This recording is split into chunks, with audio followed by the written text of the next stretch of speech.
Hi EcoAdventurers, my name is Kristen, and if you've watched the news, you've probably seen reports similar to these. Boko Haram is effectively hell-bent on overthrowing Nigeria's government. This video shows the leader of Boko Haram making an outrageous and repugnant announcement, vowing to sell 223 girls abducted last month from a school in northeastern Nigeria. This isn't the first time the Islamic extremist group has taken responsibility for a horrific deed. According to Amnesty International, in just the first 3 months of this year, more than 1,500 people have died in violence related to Boko Haram. More pictures are still emerging of the shocking massacre as the Al-Shabaab extremists systematically hunted down and murdered defenseless students. The security forces are trying to corner the terrorists, the gunmen. There are several of them who appear to be using automatic rifles as well as possibly have grenades and even suicide vests. News reports describing the horrible acts of terrorist groups just like these have become all too common in the last few years. We have all become more aware of the war on terror in our post-9/11 world. But there's another war going on. The war on wildlife.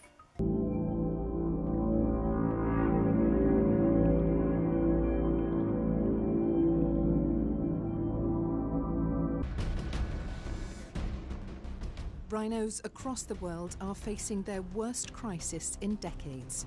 The number of rhinos killed has soared in recent years. Some 25,000 elephants a year are now being lost to poachers in Africa. You hear about these ivory wars, but it doesn't seem real until you come across this.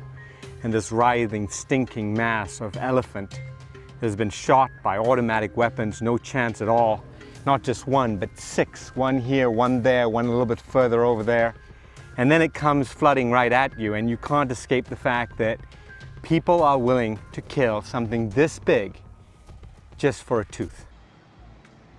Rhinos are being killed at an average of more than one a day to supply an exploding demand for rhino horn in Asia. We are seeing individuals that are coming into the parks with silenced weapons, crossbows, expensive crossbows, heavy caliber weapons that have been silenced. 6 Kenyan rangers and 3 times as many poachers have been killed in gun battles the last 2 years.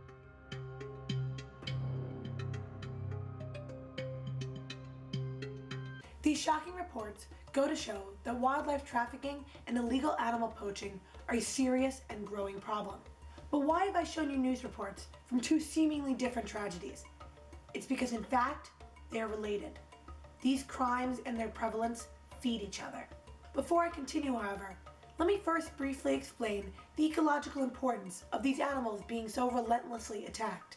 Elephants and rhinos are beautiful creatures that have an invaluable role in their ecosystems and help maintain both plant and animal biodiversity, aspects that are not only important to wildlife, but native people that rely on a healthy environment. These animals are what is known as mega-herbivores. Just as apex predators preserve the balance of an ecosystem by limiting the expansion of prey species, mega-herbivores, or apex consumers, do the same for vegetation, making them keystone species. Both elephants and rhinos also act as ecosystem engineers.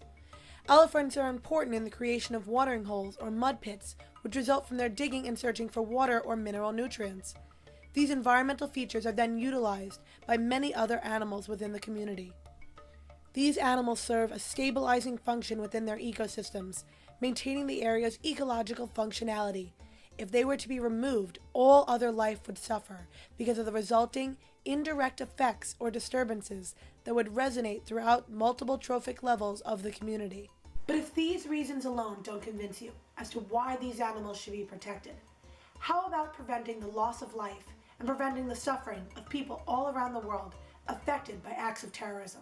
In 2013, 1,004 rhino deaths were attributed to poaching activities in the country of South Africa alone. In the same year, an estimated 30,000 to 35,000 elephants were killed across the African continent. There are only about 600,000 African elephants, 200,000 white rhinos, and 5,000 black rhinos left in the wild. At this rate, researchers believe that the African rhino could be extinct by the early 2030s, and African elephants could be extinct as early as 2020. Estimates showed that wildlife crime and black market sales is a $10 billion to $20 billion a year business.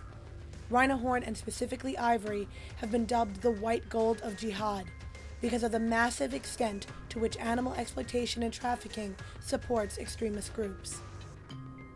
If it is any indication, recent reports estimate that about 40% of the salaries paid to members of the terrorist organization Al-Shabaab are funded by ivory trade profits.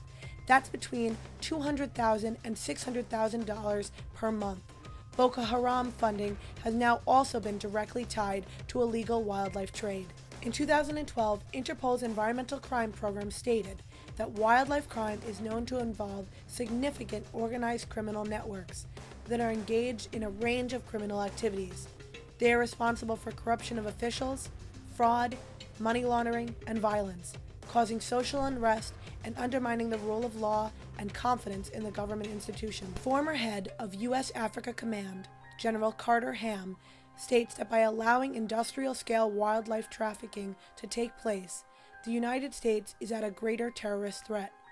Wildlife poaching threatens U.S. national security, he said, because poaching has become an integral part of terrorist organizations' survival and success. But don't just take my word for it.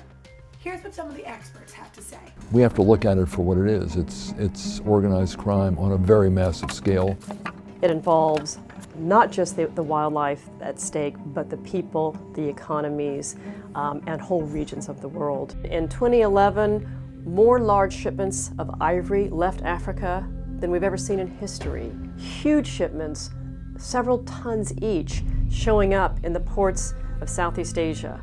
The scale, the size of those shipments indicates that this is a highly organized illegal trade. The people who conduct, who finance wildlife trade and who are making the big money from it are some of the same people who are involved in the trade in drugs, guns, human trafficking. Also, some of that money is finding its way into the hands of recognized Islamist terrorist organizations that's supporting insurgency. When these animals are being killed, illegally killed for illicit trade, there is a small group of people who are profiting at the expense of the many, at the expense of local communities. They are depriving them of potential future opportunities for pursuing legitimate development operations. One of the disturbing trends that has been apparent is the increasing involvement of organised crime, of rebel militia groups, and on occasions even rogue elements of the military. It's enormously destabilizing because these people bribe judges, they bribe border guards, they in some cases bribe rangers, in other cases they bribe villagers to let them camp out in these areas. They, in effect, take a slice of a country, a portion of a country, and make it ungovernable. There are laws on the books in a lot of places. They're not getting enforced well. In some places, the laws are not strong enough and they need to be improved. In some places, the laws are strong and countries are trying to enforce them, but the issue is not a high-level political priority, and so they're not getting the support they need politically within their countries to prosecute the crimes. The bottom line is that wildlife trafficking and illegal poaching help no one, except those that aim to threaten the very fiber of global peace. This trade consistently undermines governments, national assets, sustainable development, humanitarian efforts, and ecological stability across the world. Put simply, poaching is no longer just a conservation issue, but an international and humanitarian one. So how can you help?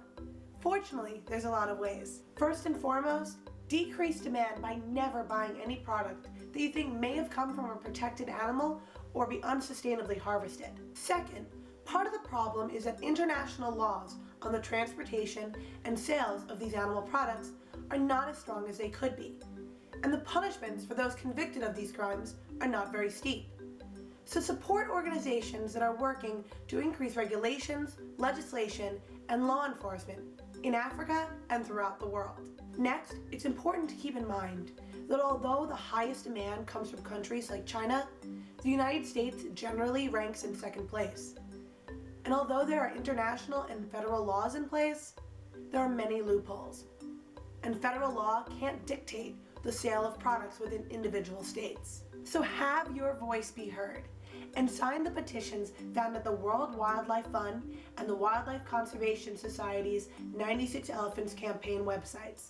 Also check out the wildlife crime toolkits offered by the United Nations and the Convention on International Trade in Endangered Species. Check the description box below for links to all these resources. And finally, spread the word by sharing this video. Together, we can finally win these wars and end the suffering of people and animals around the world. Let me know in the comment section down below what you plan to do to help save African elephants and rhinos, as well as end global terrorism. Until next time, thanks for watching.